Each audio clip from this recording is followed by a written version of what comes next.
Hello, my beautiful little moglets. So, it's finally here. The September 4th patch, massive. This is part 1 of 4. And there's already something new in here, Roaming Warrior Leo, which I hadn't heard anything about. I don't recognize this dude. Perhaps he was mentioned previously, but regardless, cool. A new light dark hero, Leo. He has a raccoon now. Or did he always have a raccoon? I might be mixing up him and Sid now with the squirrel. Regardless, slingshot dude. He has a new, unique type of debuff, Bomb. And it says here, Bomb is a powerful debuff that can inflict huge damage while also stunning the target at the end of the debuff duration. With that in mind, let's check out his skills. So his first skill, attack down, that seems to go up to 50% chance once you skill enhance it. I'm gonna assume since they put the skill enhance information here, this is base. 50% 2-turn attack down, more damage if they're debuffed. And then we got fire shock bomb as well, with an up to 100% chance to increase skill cooldown by a turn. This seems to be single target, so it's not going to be quite on the same level as like Moonlight Kisa. I forgot what she's actually called, but yeah, the scythe lady that increases all your cooldowns. And then finally, his ultimate with an up to 90% chance AoE bomb for 2 turns, and if you soul burn it, you get an extra turn. Those kind of soul burns are always pretty interesting. So bomb. I was playing another game a while ago that also had bomb debuffs, and I actually didn't really like them too much because it's like you have to wait 2 turns before it actually explodes and then stun them. So usually when I see a new hero, I think about their potential in arena first of all, and obviously the bomb debuff in most cases isn't gonna be very useful there because arena battles are usually decided much quicker than that. But maybe in a more wall comp, if you can build him tanky, and with something like this, you have to make sure there's no cleansers and you get it off before any like immunity buffs. So, I don't know. Personally, I don't really like this debuff, at least from first impressions. The rest of his skills sound okay. Fire shock bomb with that increased cooldown, but it's 1 turn and single target, which I mean can still make a difference, like throwing it on Dizzy or something, and she can't, you know, do the bad stuff. But yeah, overall, I don't know. Maybe unless I'm missing something big, he's a little bit disappointing.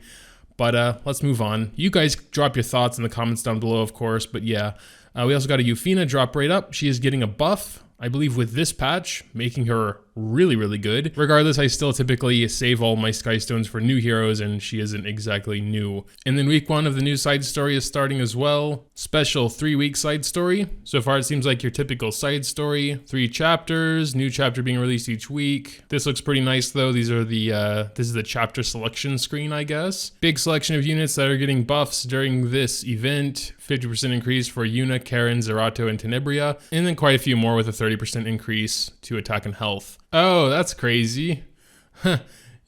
Players will have the opportunity to receive the 3-star hero Kikira at V2.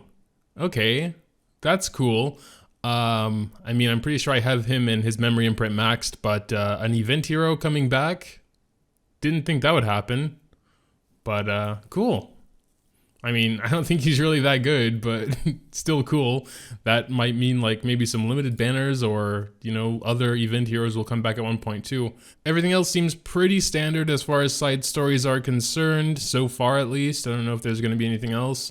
There's a limited daily stage. I don't think I've seen that before. So players can receive an increased amount of event currency here and can only enter 5 times a day. This restriction is reset at your daily server reset time. Okay, so it's kind of like the Rifts in the Void or the World or the Cracks, whatever it's called. Quest rewards, again, pretty standard. Reputation rewards. And then there is some exclusive equipment for Yuna as well. Small drone tuna speed.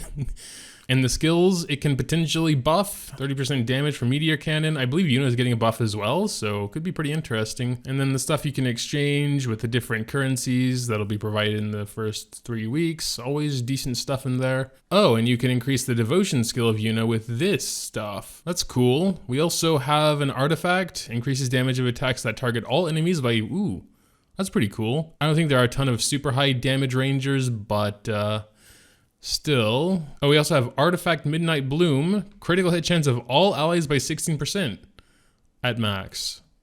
That can, ooh, yeah, you know what? That can be pretty nice. It's like a boosted memory imprint, but An artifact also doesn't look like it's exclusive to anyone. 16% is a decent chunk of crit chance. So I mean, if you don't have anything better to put on them, sure, why not? There are definitely some times I'm like, I don't know what to put, like Judith, for example. Judith doesn't need anything in my arena team. No artifacts that I can think of, really. She just needs to go first, and then her job is done.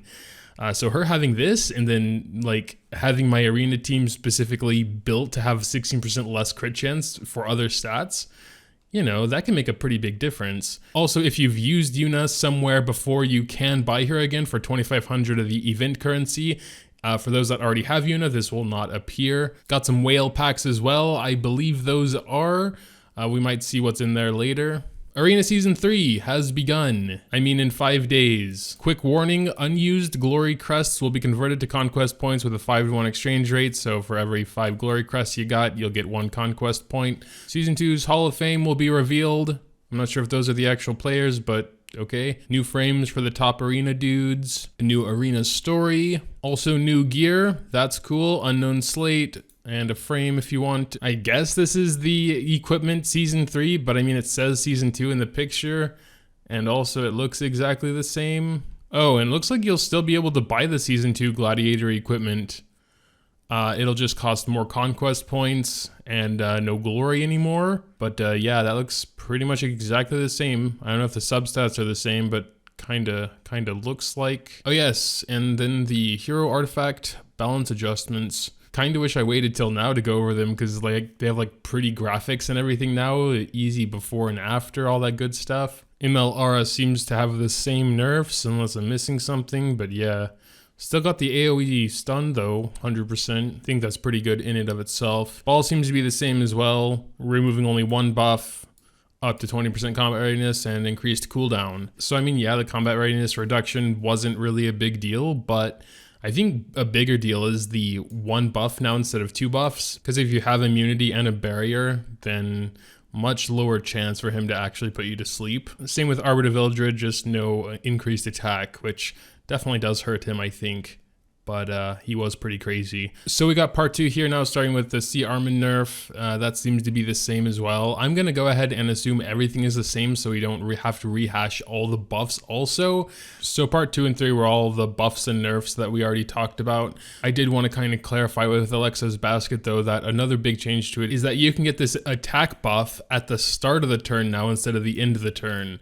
So I think that's really nice as well. And finally, part 4, probably mostly again stuff we've already heard about, but this is in regards to the Moonlight hero recall. Level 50 or higher, Vildred, Ball, Ara, and Armin. So it looks like if you have multiple of those heroes, you can only recall one of them. So if you do have duplicates of natural 5-star Moonlights, first of all, I hate you, but secondly, just fuse them into each other with the memory imprint, because they will take that into consideration when you recall. They'll give you stuff for memory imprints. As you can see down here, hero and memory imprint, there's a natural 5-star Moonlight selector and one of those stones. Then you get to this screen, can choose whichever 5-star Moonlight you want.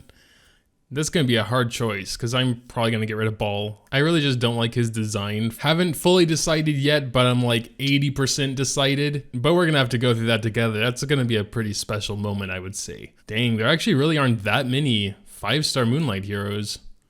I thought there were more than that. Also, if you recall a Maid Chloe with some imprints, you'll get a new item called Meteor Shard, which is the same thing as the Unknown Slate, just for 4 stars. And we got the monthly check-in rewards improved. I'm not going to obviously go over each individual one, but it's pretty nice rewards. Also, a feature that will allow players to change their name has been added. Just kidding, it's only team name. Rest in pepperonis.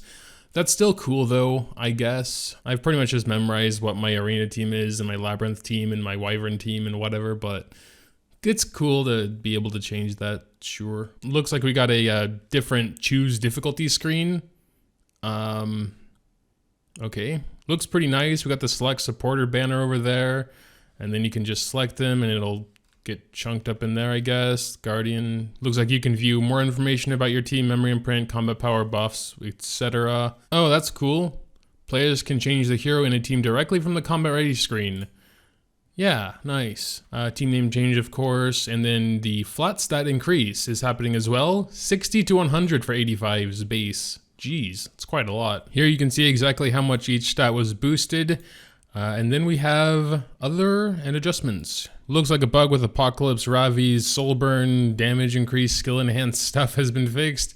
Okay, cool. Same with Seaside Bellona. I mean, slightly different, but kind of in the same realm. Another Seaside Bellona fix. The AoE skill not dealing damage to stealth enemies. Furious will start with morale boost. He will now match ice elements with his skill icons. Adjustments have been made so that only an enemy being targeted by the skill will appear during the skill animation.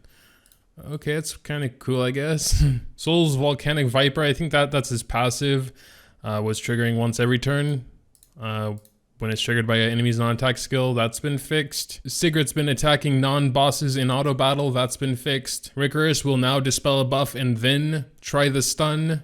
So there was a bug that tried to stun first, but that's been fixed. Visual improvement for Vivian's skill, Magic Overcharge. Some more visual things, and finally Yuna has been changed to an event hero and so cannot be deleted by enhancement or hero transmission.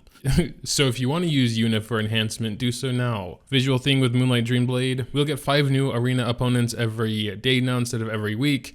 However, I don't really care about that since it's not going to be those super weak ones that were there at the beginning of every week like it used to be. Now they're just normal dudes around my own point levels. So story bugs fixed, story bug, camping lines for Kiki Rat, and a small bug fix here. Some other very, very small bugs. I'm not going to go into them. And some other very, very small bug fixes, but all bug fixes, whether big or small, are always welcome and cool and good. They're just not that interesting. And with that, I think we're more or less finished. There are some other little things going on here. More info about the Yufina drop rate up, 120 summons for the guaranteed. Also to note, once again, Moonlight heroes do not appear during the drop rate up, but yeah, she's getting a really, really nice buff. A lot of Yufina users were also surprised they were buffing her that much. Free unequip, because heroes are getting nerfed. I'm pretty sure they just had a free unequip event, but I'm definitely not complaining. Cool. And I think this is all the information about the side story again, so we're gonna skip that. And then special packs. What do we got? Some stuff. Okay. It'll probably be expensive like most other packs, but cool beans. But yeah, I suppose that's pretty much it for this massive update coming.